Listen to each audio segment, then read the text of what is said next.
Hey everyone, and welcome back to The Deep Dive. Good to be back. Today we're diving into a topic that's been sparking a lot of debate. Yeah. The impact of transgender activism on women's rights and spaces.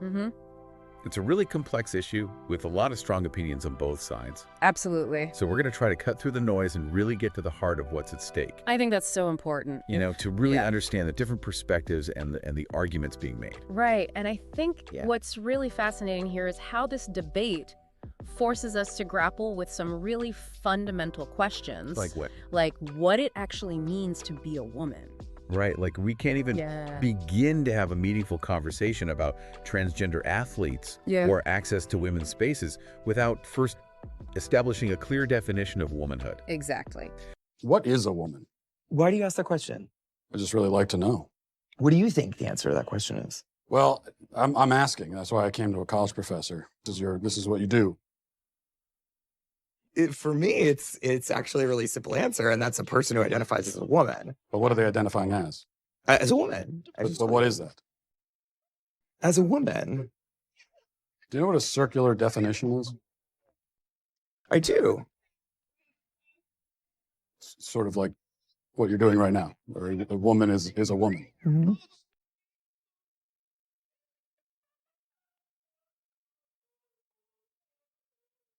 So let's unpack this a bit. Okay. What are we seeing in terms of how woman is being defined and how is that impacting the conversation? Well, historically, I mean, the definition of woman has been pretty straightforward, right? An adult human female. Right. But in recent years, that definition has been challenged by the idea that gender identity is entirely separate from biological sex. Okay, so how does that distinction play out in practical terms? Well, it leads to situations where men who identify as women are seeking access to spaces and opportunities that have traditionally been reserved for women. Like women's sports locker rooms, even domestic violence shelters. That definitely raises some thorny questions. Yeah. So what are the arguments Yeah. in favor of including trans women in these spaces? So proponents of inclusion argue that it's really about fairness and equality. Okay. They say that trans women should have the same rights and opportunities as any other woman. Regardless of their biological sex. Okay. And on the flip side, Yeah. what are the concerns being raised by those who are opposed to this inclusion? Opponents argue that this inclusion actually undermines women's rights and safety. Yeah. They say that allowing men into women's spaces erases the very category of woman and puts women at risk of physical and emotional harm. Okay, so it sounds like there's a real clash between these two perspectives. Absolutely. What are some specific examples of where this conflict is playing out? One of the most contentious areas is women's sports. Okay. We've seen a number of high-profile cases where trans women have competed against, and in some cases dominated women in athletic competitions. We've seen this a lot in the news lately. Yeah, exactly. And this has sparked a lot of outrage from many women athletes and their supporters who argue that it's fundamentally unfair. So what are the arguments for and against trans women competing in women's sports? Those who support inclusion often point to the fact that trans women undergo hormone therapy, which they say levels the playing field. They also argue that excluding trans women from sports is discriminatory. And sends a message that they're not real women. That's an interesting point. Yeah. But what about the argument that even with hormone therapy, there are still inherent physical differences between men and women that give trans women an advantage? That's a key point raised by those who oppose inclusion. No, okay. They argue that male puberty confers irreversible physical advantages. Such as increased bone density, muscle mass, lung capacity. Okay. That give trans women a significant edge over women. So is there any scientific evidence to support that claim? Yes, there have been a number of studies that have shown that even after hormone therapy, trans women retain a significant amount of their male physical advantage. Okay. And this is particularly true in sports where strength and power are key factors. That makes sense. So it sounds like this debate is about more than just fairness and competition. Absolutely. It's about protecting the integrity of women's sports as a category. Exactly. Many women athletes and their supporters feel that allowing trans women to compete in women's sports undermines the very purpose of having separate categories for men and women in the first place. Yeah, it sounds like this issue has really struck a nerve with a lot of people. It has. My main question was about the term eradicate transgenderism. So can I give you some examples? Yeah, sure. We shouldn't teach it in our schools. We also shouldn't allow men to compete against women in NCAA sports. What about the people who are transgender that have converted, are currently How about transgender? this? So why couldn't Thomas still compete against men despite his mental delusion? Why do we have to reaccommodate all female sports for a single individual that obviously has an advantage with bone density and testosterone production? Why is it now our problem? Why does society have to reorganize and reconfigure for one very loud, obviously disturbed person?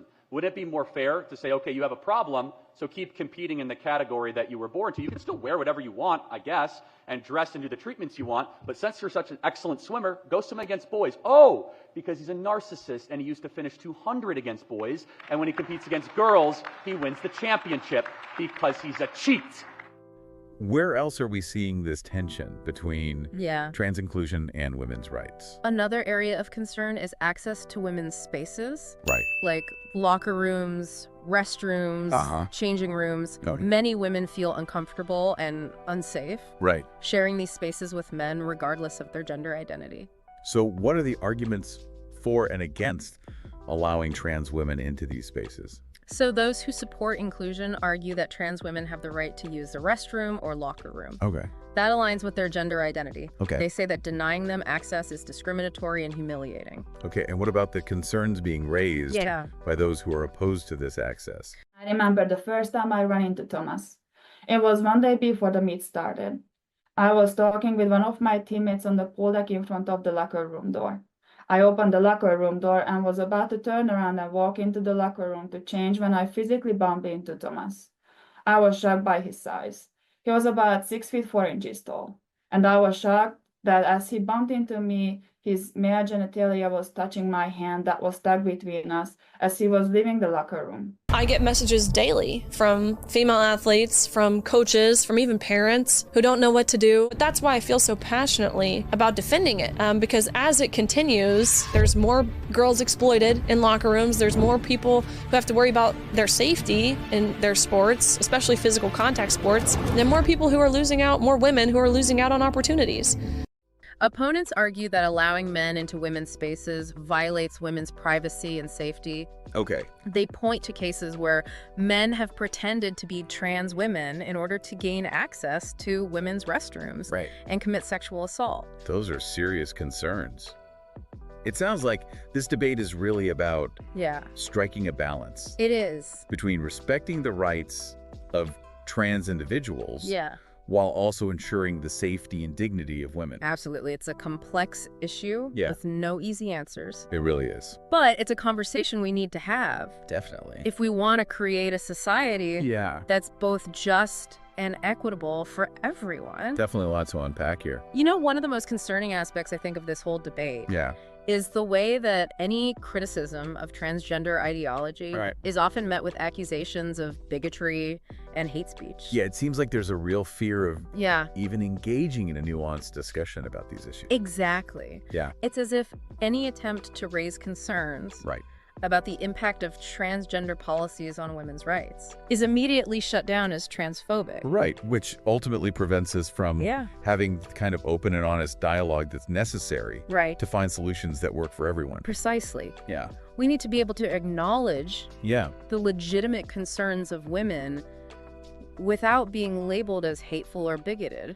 So how do we create a space for that kind of productive dialogue? I think it starts with recognizing that it's possible to be both supportive of transgender individuals and critical of certain aspects of transgender ideology. Okay, so in other words, You can advocate for the rights and well-being of trans people while also defending the rights and spaces of women. Exactly. We need to move beyond this simplistic binary of pro-trans versus anti-trans. Right. And recognize that there's a whole spectrum of perspectives on these issues. Yeah, it sounds like a lot of this comes down to language and how we define certain terms. Absolutely. Like, what does it even mean to be a woman? That's a crucial point. The definition of woman has become incredibly contested and politicized.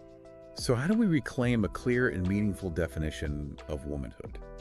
Well, many argue that we need to return to a biological understanding of sex and gender. Okay. They say that woman is not simply a feeling or an identity, but a biological reality. Meaning that being a woman is about more than just how you feel inside. Exactly. It's about your physical sex, your reproductive capabilities, your lived experience as a female. Right, and that's where the conflict arises. Exactly. Because transgender ideology often seeks to erase those biological distinctions. By arguing that gender identity is entirely separate from, and in some cases even more important than biological sex. Which leads to the idea that a man can literally become a woman simply by identifying as such. Right. And that's a proposition that many women find both absurd and offensive. Absolutely. Yeah. They see it as a denial of their lived experience as women and an erasure of the unique challenges and discrimination they face. Just be real. I consider trans women to be a category of men, not a category of women. That is my opinion as a trans woman myself. So don't you dare tell me I can't have my opinion. Lord knows if I sat up here talking about I'm a demi girl that is poly and I also identify as a bookcase, everyone will be saying, oh my God, that's valid. But God forbid I say, you know what, I'm not really the same thing as a woman. And it's like, you can't say that. Okay. So how do we reconcile these competing perspectives? I think it's important to acknowledge that transgender individuals do experience real suffering and discrimination. Okay. And we need to address those issues with compassion and understanding. Right, but at the same time, we can't do so at the expense of women's rights and safety. Exactly. We need to find solutions that respect the dignity and humanity of all individuals involved. And that requires a willingness to engage in honest and open dialogue. Yes. Even when it's difficult or uncomfortable. Absolutely. We need to be able to have these conversations without resorting to name calling. Right. Or silencing dissenting voices. It sounds like this debate is really about finding a way to balance competing rights and interests. That's a great way to put it. Yeah. It's about finding a way to live together in a society that respects both individual autonomy and the needs of different groups. Which is never easy, especially when dealing with such deeply personal and sensitive issues. It's certainly a challenge. But it's a challenge we need to rise to if we want to create a truly just and equitable society. Well said. Yeah. It strikes me, as we've been discussing these issues, that the very language we use to talk about gender has become so loaded and confusing. Like words like woman, man, transgender. Right. They've become almost weaponized in this debate. It's true. And it makes it really difficult to have a productive conversation when people are talking past each other using different definitions for the same word. Exactly. So we need to establish a shared understanding of the terms we're using. That's why it's so important to define our terms. So let's go back to that fundamental question. Okay. What is a woman? Right. A woman is an adult human female. Right. It's a matter of biology, Yeah. not personal feelings or identity. And that definition has huge implications for how we approach issues like gendered athletes in women's sports, or access to women's spaces. Because if we accept that a man can simply become a woman by identifying as such, then we erase any meaningful distinction between the sexes. And we open the door to all sorts of potential problems, like men exploiting those blurred lines to gain access to women's spaces, or to compete unfairly in women's sports. Exactly, which is why many women are pushing back against this ideology that seeks to redefine womanhood as a matter of personal choice, rather than biological reality. It seems like this debate is really about protecting the rights and safety of women and girls. Absolutely, and that's something that often gets lost in the conversation. We need to make sure that any policies or practices we implement don't come at the expense of women's hard-won rights and protections. So how do we find solutions that strike that balance? I think it starts with acknowledging the legitimate concerns of both sides. Yeah. We need to listen to the voices of transgender individuals who feel marginalized and discriminated against. But we also need to listen to the voices of women. Exactly. Who feel like their rights and safety are being threatened. It's not about choosing one side over the other. Right. It's about finding a way to accommodate the needs of all individuals while also upholding principles of fairness and justice. It sounds like this requires a real shift in perspective. Yeah. A move away from this idea that transgender rights and women's rights are somehow in conflict. Absolutely. We need to recognize that both groups can and should be supported and protected. And that means? Having honest and open conversations. Yes. Even when those conversations are difficult or uncomfortable. Precisely. We need to be willing to challenge our own assumptions and biases. Right. And to listen with empathy to those who hold different views. I think you've hit on something really important here. Yeah. We need to get back to basics, to common sense, and to recognizing the fundamental differences between men and women. Absolutely. We can't build a just and equitable society if we're unwilling to acknowledge those basic biological realities. And we certainly can't allow transgender ideology to erase the hard-won progress that women have made over the years. It's time to push back against the nonsense. Yeah. And to stand up for the rights of women and girls. To ensure that they have yes, safe spaces, fair opportunities, and a society that values and respects their unique experiences and contributions. I couldn't agree more. It's time to return to common sense. Right. And to build a future where both women and transgender individuals can thrive. Well said. Thanks for joining us, and we encourage you to continue exploring these issues with open minds and open hearts. Absolutely. Until next time, keep diving deep,